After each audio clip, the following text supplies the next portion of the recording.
Well, I just recorded like 15 minutes of a video, but it didn't work. Oh, well, it's quite the beautiful, beautiful day.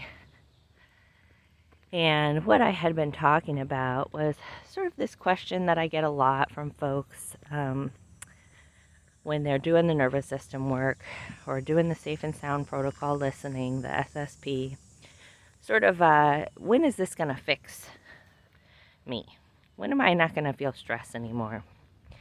And it's tricky because, I try to be as clear as possible up front that that's not what we're doing. Nobody actually needs to be fixed. And nobody's nervous system needs to be quieted, right? If your nervous system feels very loud, if you're having a lot of stress and anxiety, if you're having panic attacks, if you're finding it just near impossible to go to the grocery store and deal with lights and sounds and people, if your nervous system's being very loud, it doesn't need to be quieted. It needs to be understood. That nervous system is sending you a message that it needs some changes. It needs some help and some support and some understanding. We live in a culture where if someone's bugging us, we block them on their phones. We cancel them on social media. We go ahead and, uninstall an app if we don't like it. We just say, no, go away. That's how we deal with a lot of problems in our culture. But with the nervous system, it doesn't really work because that nervous system can only be blocked for so long before it'll start taking out your physiological function. And a lot of us have that experience. We'll have chronic pain, we'll have chronic illness stuff, we'll have migraines, we'll end up with some sort of addictive substance or relationship breakdowns, right? It'll come back for you.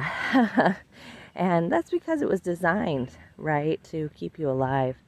And the nervous system knows that there are certain aspects of our society and our culture that are not sustainable for life. The nervous system does not share your goals around wealth and success and numbers in the bank account or certain physical appearance ideals. The nervous system is there to keep you alive and reproducing. And a lot of those things limit our life energy and our reproductive capacity. So the nervous system is wired for evolution in terms of survival and reproduction, and it's going to keep talking no matter how much you want to shut it up. So the work that I'm offering is around restoring communication, opening those communication lines back up between you and your nervous system, not so that you can be more calm, but so that you can better understand what your nervous system has to offer, and so that you can come into a more gentle and respectful relationship with the nervous system, which may actually, in the short term, look like a little bit more sensitivity, a little bit less ability to function in the striving culture that we have been surrounded by. And this can be frustrating for folks who are investing in this work because usually they come because they want to feel better, but also because they want to do better, right? They want to do more social, they want to do more work because society really praises those things. And that initial sort of dip can be frustrating for them, which is valid. You can think about it like if you had been out of touch with someone that you loved. Maybe you had a falling out, for many years, when you first get back in touch, there's going to be a lot of gaps to fill in, a lot of catching up to do, a lot of perhaps hesitancy in terms of trust. There may be, a little wonkiness as you restore that relationship. Looks like there's some construction going on up here. I'll turn around so it's not too loud. We got some sort of a pipe going on here. So as we get back, we open those communication channels back up with the nervous system, it can sometimes be a little wonky for a while. We need to get back into a rhythm, and there's a lot of catching up we have to do. And that nervous system gets so happy that we're back listening to them, that they may send a whole bunch of signals and have a whole bunch of needs. If you're a parent, you've experienced going away and coming back to see your kid, and they just are so needy for a little while, first couple of days. That's sort of how it is with the nervous system. And what we're moving towards with this work is not to be calm all the time, not to not experience stress.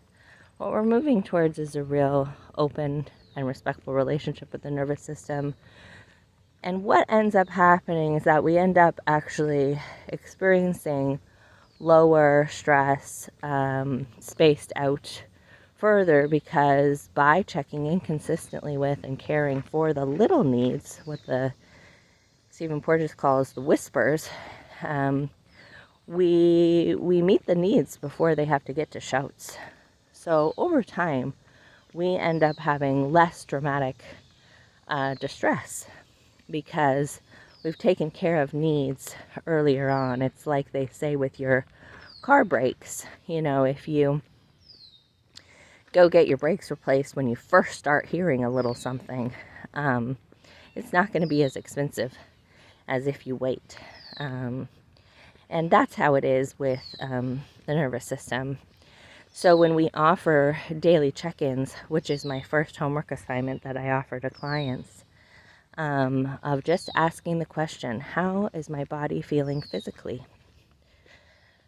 When we offer that 2 or 3 times a day, we start to see shifts pretty immediately, because what you're going to notice is that in these check-ins, sometimes you're going to find that you're hungry, or that you have to go to the bathroom, or that you are thirsty, or that you need a nap, and or that you're feeling lonely, or that you're feeling like you have a headache, etc.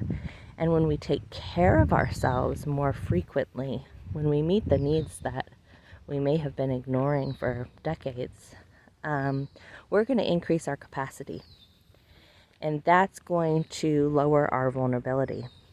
And with lower vulnerability, meaning we're less emotionally vulnerable and physically vulnerable, and with higher capacity, meaning it takes more stress to stress us out, we're going to end up feeling like life is much more manageable.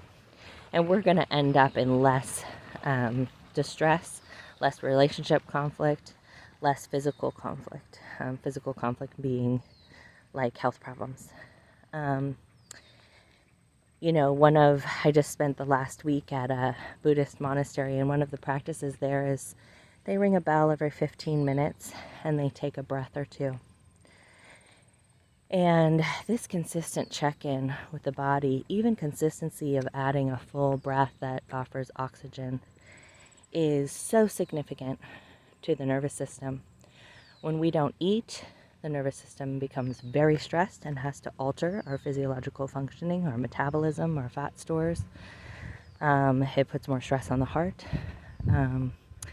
When we don't have full breaths consistently, same thing. There's limited oxygen. The body's going to distribute it more sparingly and go into sort of a long-term survival type of a mode.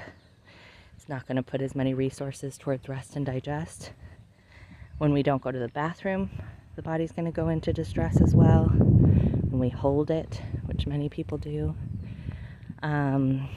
When we have the need for rest and we push past that, again, the body's going to interpret that we're in some sort of an emergency. If we don't move our bodies, if we're sedentary for long periods of time. So any of these things that are highly praised by our culture are things that for the nervous system are extremely distressing. And in a sec, I'm gonna let this car go by. For the nervous system, this is going to result in that long-term chronic stress that creates some of these longer-term health struggles, also mental health struggles like depression and anxiety are more common when we've been in a long-term chronic stress state. So the little things actually become the big things. So if you walk around and you start asking people if they're sleeping regularly, if they're eating regularly, if they're going to the bathroom right when they need to, if they're moving their body daily, you're going to probably find that most people are not.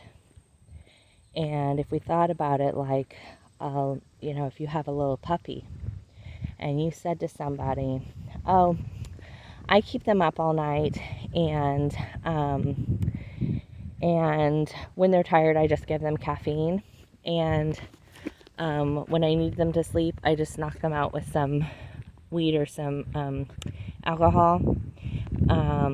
And I don't take them on walks because I just don't have time. And I only feed them once in a while, and that's how I'm dealing with my puppy. People would call like protective animal services on you, right? There would be an uproar on social media about how you're abusing your dog. And yet this is praised when we treat our own animal bodies like that. So,